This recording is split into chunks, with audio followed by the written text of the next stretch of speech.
Hi, it's Katrina. Prepare yourself because we've chased whispers of forgotten history, scaled crumbling walls, and navigated the shadows of countless abandoned places. Today, we've got abandoned military bases, a 1,000-year-old castle with everything still inside, and even a psychiatric hospital because no video about abandoned places would be complete without one. Hope you're ready. You could be the mayor of a ghost town. How would you like to be the mayor of a town with your own military base? For just $11 million, you can make it happen, but just hurry before someone else beats you to it. The place is Fort Wingate, New Mexico. It is a real-life Red Rock town with a past as wild as a raccoon in a Walmart parking lot on Trailer Park Meth. There's something you will never hear me say again. Imagine it. There you are, strutting across your own dusty parade ground, wind whipping your jacket like you're starring in a high-budget Western, and behind you is an abandoned military base. In front of you is a gas station that looks like it hasn't seen a customer since disco died, and all of it is yours. If you're a fan of American history, spooky ghosts, and fixer-uppers, this heaven is for you. 7 miles from Gallup, nestled in the blood-red mesas of the desert, Fort Wingate has more layers than your aunt's 7-bean casserole. Founded in 1867, this land was home to the Navajo Nation and Zuni tribes for centuries. Then the U.S. military showed up as uninvited guests and took it over. What followed was tragedy, violence, bloodshed, and horror. And then, in 1868, a treaty was signed to allow the Navajo to return. Only not to their ancestral land. Instead, the army stuck them next to a military base and called it even. From there, things got worse. Fort Wingate was a military base from 1867 to 1912. Then it became a hub for the police watching over the Navajo reservation. A refugee camp was established here for people fleeing the Mexican Revolution. The town also briefly served as an ordnance depot. In more recent times, it was an Indian boarding school. And I'm using the word school here very loosely. If you want to go down a rabbit hole that ends in total emotional devastation, go ahead and Google Native American boarding schools, but be prepared to get really depressed. During World War II, Fort Wingate's military base hosted the Navajo Code Talkers. They played a major role in messing with the Japanese military, thanks to a code based on the Navajo language that no enemy could crack, not even with all the cheat codes. In 1946, Fort Wingate got a new owner. The town has been owned by the same family since then, and they've taken pretty good care of the place. The current owner has lived in the town his entire life. In fact, the current owner has never left. The current owner literally never stepped foot beyond the boundaries of the town. The family is hoping to sell the place and finally do some traveling. Hey, sounds like a good idea to me. Where do you think someone who's never left an abandoned town their whole life should go first? Tallahassee? Tokyo? What are your suggestions? Let's say you happen to have $11 million burning a hole in your pocket. What do you get if you purchase Fort Wingate? You get 18 acres, 27 homes, a clubhouse from 1883, a gas station straight out of a horror movie, a trading post, parade grounds, a convenience store, storage buildings, and maintenance shops, along with some RV hookups for your traveling in-laws. Not a bad deal, huh? Now let me sweeten the pot a bit. The land is practically screaming with stories. There are over 400 ancient ruins from the Navajo and Zuni tribes still standing within its borders and nearby. Sandstone buildings replaced the fort's original wooden structure after a fire in 1896. And many are still there waiting patiently for someone to make them historically Instagrammable. My favorite place is Bear Springs Plaza, a giant building that used to house a very hip cafe and a store. It's just begging to be turned into a bar, a museum, or post-apocalyptic roller rink. The sky's the limit. You can literally do anything because you own the place.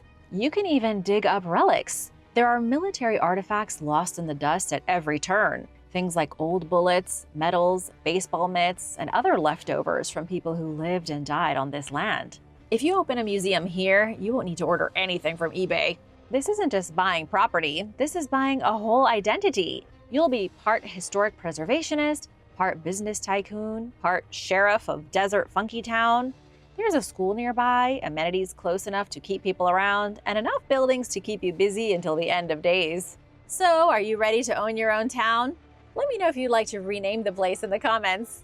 The Haunting Saga of the Malaspinas. Forget reality TV. This is real family drama, and it began in the shadowy hills of Wingate, where the fog rolls in like the misty breath of God himself.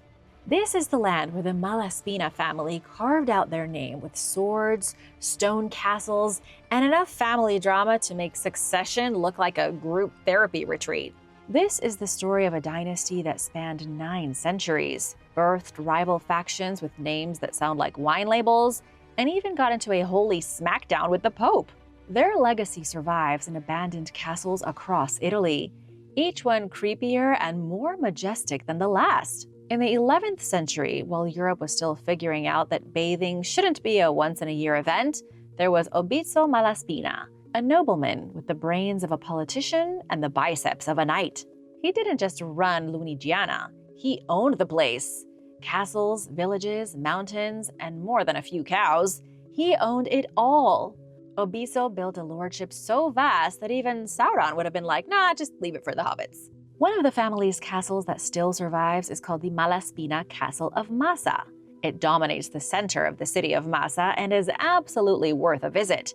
It's been standing here since 882 and hasn't moved an inch. When the Marquises of Massa were ousted in the Middle Ages, the Malaspina family took possession of the castle. It became another one of their precious assets, of which they had many. By 1220, the Malaspina family's holdings were juicier than a Tuscan tomato. But there was division growing in the family. Corrado and Opizino Malaspina, 2 brothers with enough testosterone and landlust to fuel a Renaissance soap opera, could not see eye to eye. Anyone else thinking Borgia or Medici right about now? The brothers feuded so hard that they split the family in half. Corrado, the elder, got the lands of Lunigiana west of the Magra River and launched the Spino Secco branch of the family. Opizino took the east side and founded the Spino Fiorito branch. Forget beach houses. The Malaspinas built castles, and lots of them. There are still fortress palaces sprinkled across the Italian countryside like breadcrumbs for confused knights. There was Mulazzo, the home base for Team Spino Secco, and Fos di Novo, the Spino side's fancy fortress. Plus a parade of other stone beasts like Castel dell'Aquila, Tresana, and Castiglione del Terziere. Each one had turrets, trapdoors, a dungeon or two, and enough cold stone to make your toes freeze just reading about it.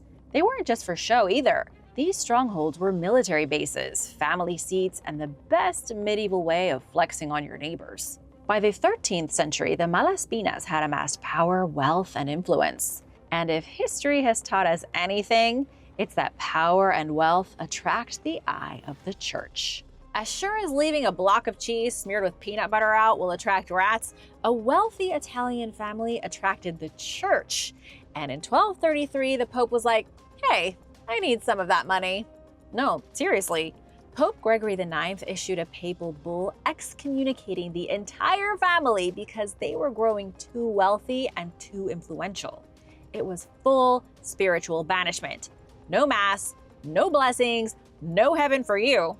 But the Malaspinas didn't go down without a fight. With everything you've just learned about these castle collectors amassing fortresses like Beanie Babies, you should know they fought back. They doubled down, kept their lands, and somehow managed to keep their crowns on, all while fighting a theological battle with the Pope. Think of it like being banned from Twitter, but still trending daily. The Pope said they weren't going to heaven, but the Malaspinas just shrugged and kept on going. Before getting to the family's finale, let's talk about Oramala Castle. Out of all the castles the Malaspinas left behind, this is the most jaw-dropping. It's the one that you should visit if you can only visit one Italian castle. It's like stepping through the wardrobe into medieval luxury. Oramala Castle is a jagged stone jewel perched high above the Stafora Valley, where even the birds need hiking boots. Built in the 11th century, this place wasn't just a fortress. It was the medieval version of a Renaissance stronghold where intellectuals went to rave it up. Poets, troubadours, and even Dante himself, author of the Divine Comedy, chilled here. What were all these big brains doing? Probably being pretentious while making some of the greatest art of their time. What else do you do in a hilltop castle while the plague is ravaging the peasants? And if that wasn't cool enough, the castle saw a lot of drama over the years. It was briefly stolen by the Bishop of Tortona, then stolen by the Marquesas d'Este. Only thanks to the Holy Roman Emperor Frederick Barbarossa was the castle handed back to the Malaspinas in 1164, like a regifted fruitcake. But fruitcake or no fruitcake, the castle was theirs, and they were going to keep it. In the 15th century, Manfredi Malaspina got a blessing from Ludovico il Moro to reinforce Oramala with even thicker walls, because nothing says stay out like 15 feet of stone. Perhaps this is why the castle still stands proudly today. It was built to withstand a siege of biblical giants, and it's not only full of all the furnishings of the Malaspina family left inside it, but also full of ghosts. In its towers, its chapel dedicated to Saint Euphemia, and definitely its dungeons, there are ghosts. Local legend claims both Frederick Barbarossa and Obizzo Malaspina, the guy who feuded so hard with his brother he split the family, still roam the halls. And Barbarossa has a strangely flamboyant flair for drama. Every Christmas Eve at midnight, he supposedly lights a lamp in a castle room and snuffs it out hours later. The weird part is that no one knows why. Maybe he's just checking if anyone left the cookies out. Maybe he's leaving a candle in the window for his lover to see. Maybe he's just a little chilly, a little lonely. There's also mystery under the castle. Some say there's a secret tunnel leading to the town of Varzy. There are even documents that back it up. However, no one's found the thing, so if you are bored, grab a shovel and start digging. Okay, but don't actually go dig up an ancient Italian castle, I'm just kidding. These days, the Malaspinas aren't battling the church or fortifying castles. They're just living quietly, watching their ancestral homes become tourist traps. Some castles have been restored and open to the public. Others sit proudly on their hills, stoic as ever, occasionally photobombing a travel influencer. But make no mistake, the name Malaspina still rings with medieval swagger. They used to be the bosses of the region, leaving behind a rich legacy and enough real estate to make even the Medici raise their eyebrows. If you ever do find yourself in northern Tuscany or Liguria, squint at the skyline, and that castle you see in the distance might be where Dante slept, where a ghost lights a lamp, or where a 13th century nobleman tried to ghost the Pope. And now for a quick break, because it's shout-out time! I want to give a big thank you to David Pendleton and Li Zhu for sticking around with us. Be sure to subscribe if you haven't already and hit that notification bell so you don't miss out. The Secret Nazi Resort. Ghost towns whisper secrets, but this one screams. Tucked deep in the woods of northwestern Poland is a place that didn't officially exist for most of the 20th century. You wouldn't have found it on a map. And if you asked too many questions about it, someone in a trench coat might have followed you home, and you may have woken up in a gulag. Welcome to Borne Silanovo, a town with more buried secrets than you can shake a stick at, and a history that reads like a Cold War thriller with a touch of Soviet mystery and a hint of urban decay for flavor. It all started in the 1930s, when the Nazis decided that the sleepy Polish countryside would make a perfect place to build a secret military base. It was Nazi Terror 101. They went in, displaced the locals, razed the villages, and installed an elite armor division under the leadership of Heinz Guderian. If the name Guderian sounds familiar, it's because you must know your military history. He was the original Fast and Furious guy, the man who helped pioneer Blitzkrieg, one of Germany's most infamous and successful tactics. From 1933 to 1939, the Germans transformed the town, then known as Grossborn, into a military machine. Between 1934 and 1937, they built part of the Pomeranian Wall, which would go on to become a pivotal fortress line of the Third Reich. One of the most important buildings during the Nazi occupation was the Dom Officera, or the officer's house. It was an epic mix of military opulence and fascist flair. And it's still standing, abandoned, in ruins, and reeking of sinister Nazi stench, but still standing nonetheless. Can you guess who was there for the ribbon cutting on August 18th, 1938? That's right, it was Hitler himself. The officer's house was a place to plot invasions, but it also had a training center for officers, a concert hall for ceremonies, a restaurant with jaw-dropping views of Lake Pyle, and a casino. Yes, a casino, because apparently even warlords, Nazis, and Übermensch soldiers need to gamble. At its peak, the Dom Officera looked like the kind of place you'd throw a fascist version of the Oscars. Now it's a ruin with peeling walls, broken chandeliers, and an eerie beauty that urban explorers would give their right arm for. In 2010, fire torched much of the concert hall roof. Still, it didn't crumble. Even with trees growing through windows and vines scaling the staircases, the officer's house refuses to fall down. It's like an inanimate ghost that refuses to be forgotten. Part creepy movie set, part living museum. And I haven't even told you the whole history yet. The Nazi chapter ended in 1945. That same year, the Red Army swooped in and turned the place into a top-secret Soviet military zone.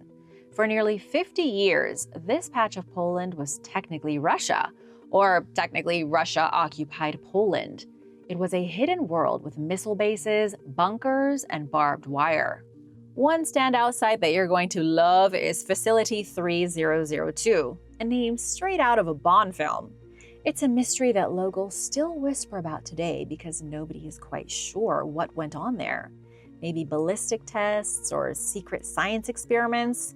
It's an enigma, but it was definitely nefarious. Hey, what's better than a sleepy Nazi ghost town?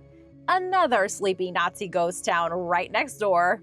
Just a few miles away from Born-Sulinovo is Klomino, the town that time straight up gave up on. Originally a POW camp during the Third Reich housing Poles, French, and Russians, it was later flipped into a Soviet base. It stayed active until 1992, and then was abandoned just like Born-Sulinovo. Now both locations are a sad scattering of half-demolished buildings, concrete shells, and leftover signs in Cyrillic. If walls could talk, Klominos would probably scream in terror from the things they've seen. At the same time that Klomino was abandoned, so was the cemetery in Born-Sulinovo. It was established by the Soviets in 1945 and used up until 1992. You can still see the graves, nearly 350 of them, and almost half are unmarked burials, meaning the dead below are nameless. Historians believe that many of the people buried in Born-Sulinovo were members of the 6th Guards Vitebsk Novgorod Mechanized Division, stationed there during the Cold War. Others suspect the unmarked graves belong to deserters, conveniently forgotten by Soviet historians. Since the Soviets packed up in 1992, Born-Sulinovo has been doing its best to step out of the shadows. The town is now open, and tourists and explorers with a love for Cold War architecture, World War II history, and apocalyptic dreams are slowly trickling in. Some are calling it a dark tourist destination, since although it is historically intriguing, it's also very disturbing.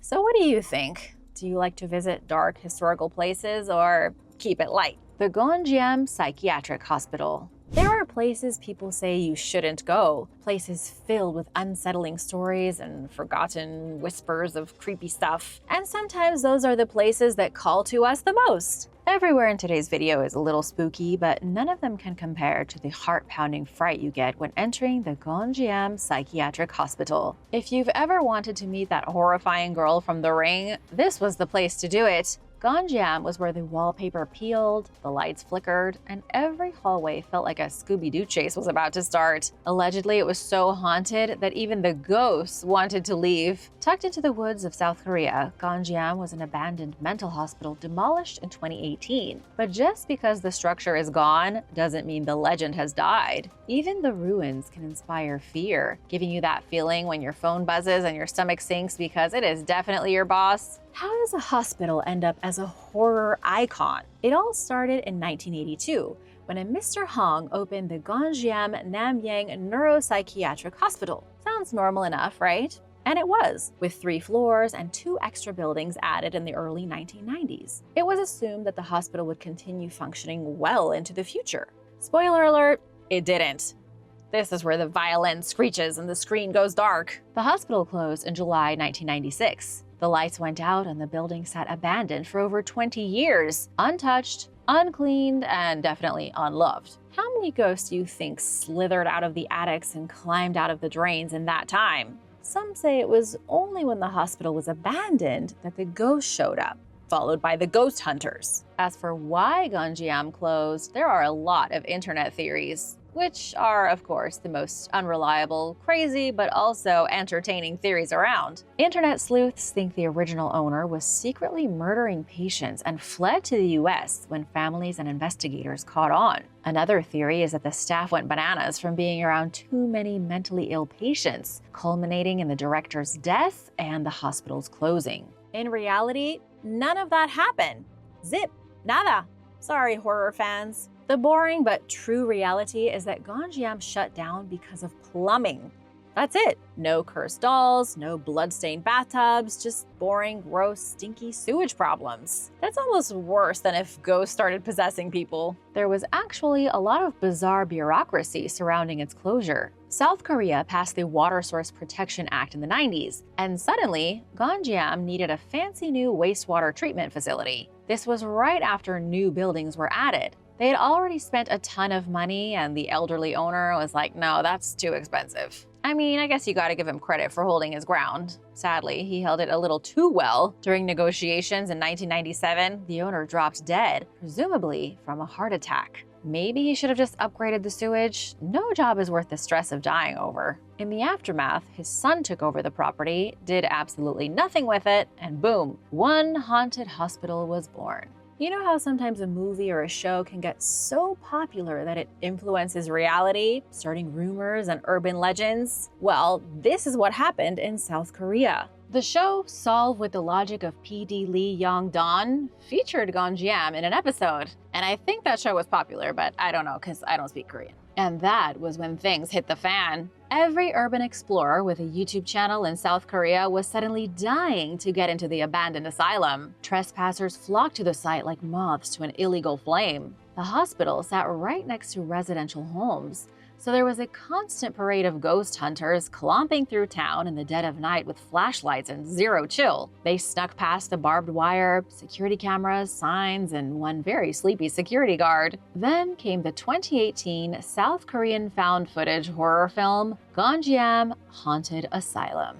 This is a very weird story. Every twist and turn is just strange. The movie wasn't even filmed in the asylum. It was filmed somewhere else at the Busan National Maritime High School. But either way, the film reignited interest in the hospital, and the owner tried to block the film's release. This guy thought he could stop a movie from coming out because he believed it would scare away potential buyers of his neglected insane asylum. The courts, predictably, allowed the movie to hit theaters. And once again, the urban explorer started climbing over the fence. On May 28, 2018, bulldozers rolled in and turned the haunted dream into a pile of haunted rubble. After a few hours, Gonjiam was no more. There were talks about turning the site into a villa complex, an industrial complex, or even a haunted amusement park. The last idea was the first to go, as locals were not into the idea of living next to haunted Disneyland. How would you feel about living next to a haunted thrill park? Gonjiam Psychiatric Hospital may be gone, but it lives on in our collective horror-hungry imaginations. It proved that humans will believe almost anything if a building looks creepy enough. And honestly, sometimes it's more fun that way. I'll end on a solemn note, saying rest in peace, Gonjiam, and may your ghosts find a new place to haunt. And you, my friends, go ahead and hit that subscribe button before you forget. The empty town that refuses to die.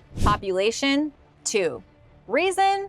I'll tell you. In the wild, windswept north of Manitoba, Canada is a place so random, you'll be hard-pressed to find it on a map. It's a little itty-bitty dot between two lakes and roughly 1 million trees. 20 years ago, this little dot was home to a small but tight-knit First Nations community. Now it is home to exactly 2 people, a haunted-looking post office, and probably a few lurking bears. To be straight with you, this is one of the most gorgeous abandoned towns on the planet. It's quiet, picturesque, and in the middle of nowhere, surrounded by forests and wild critters. This humble slice of Canadian real estate is Granville Lake. It was a small community with around 70 residents, a school, homes, and a whole lot of family history. Then the septic system exploded in 2003. Not in a Michael Bay way, but in a gross, deeply unfixable way. Sewage oozed into the streets, seeped into homes, and trickled into the lake. It was like the Blob, but way grosser. And what do you do when the entire town becomes drenched in biological waste? You leave. The spill was allegedly caused by incompatible holding tanks. The entire town was evacuated. Most folks landed in Leaf Rapids, a few dozen miles away. And just like that, Granville Lake became a ghost town. But not completely. While nearly everyone left, Clarence Spaghetti, now in his 60s, stayed put. And he hasn't left, remaining in his house on the east side of the settlement. He lives there year-round with his partner, armed with zero running water, no phone service, and grocery tips that require a snowmobile, boat, and an offering to the gods. Ask Clarence how he's doing, and he'll tell you he's living the dream. Here's a quote from the man himself. "We love our home, we love our land, and we love our community." Clarence fishes, gardens, survives wolverines, and he still uses a sink outside as a wash basin. He's basically the Canadian Bear Grylls. Though only Clarence and his partner live in Granville Lake year-round, many former residents still come back in the summer. They camp, visit family graves, reconnect with the land that raised them, but for most, it's temporary. Their visits are limited to a couple of weeks before the ghosts of that 2003 sewage spill come back in all too literal form. Beverly Baker, one of the evacuees, returns with her grandchildren, but she doesn't believe the place was ever properly cleaned up. The kids start getting sores and boils after 2 weeks. Can we just pause here for a second, guys? If you were bringing your children on vacation to a place that gives them literal sores and boils, maybe next year pick a new destination. A 2009 legal claim for compensation was filed by the evacuees, but it has since gone completely dormant, like that time you joined a gym and never went back. Today, Granville Lake still has about 12 buildings, 1 utility pole, and a cemetery that locals call the Garden, where evacuees are sometimes still buried. What it doesn't have are stores, airports, roads, or plumbing. There's a path that you can take on a 4x4, but even that's risky. Your best bet is to go by boat, assuming you have a boat lying around. Africa's abandoned castles. Under the fierce Ghanaian sun, the whitewashed walls of St. George's Castle gleam like a postcard. But don't be fooled. Behind its battlements lies one of the most haunting chapters in human history. And it hits harder than a history book ever could. I need to insert a bit of a warning here because the subject matter is about to get real, and it could make you very uncomfortable. I'm about to take you into the dark world of Ghana's slave forts. Ghana's coast is peppered with over 30 seaside fortresses. These are stone trading posts built by a rotating cast of European colonial powers. The Portuguese, the Dutch, English, Swedish, Danish. They came for gold, stayed for slaves, and left behind the kind of legacy that doesn't fit into neat museum plaques. St. George's Castle, built in 1482 by the Portuguese, is the oldest and one of the grandest. It was later bulked up by the Dutch, as enslaving human beings became more profitable than digging for shiny rocks. Eventually, the castle turned into a full-blown factory of despair. Here are some figures that are going to hurt.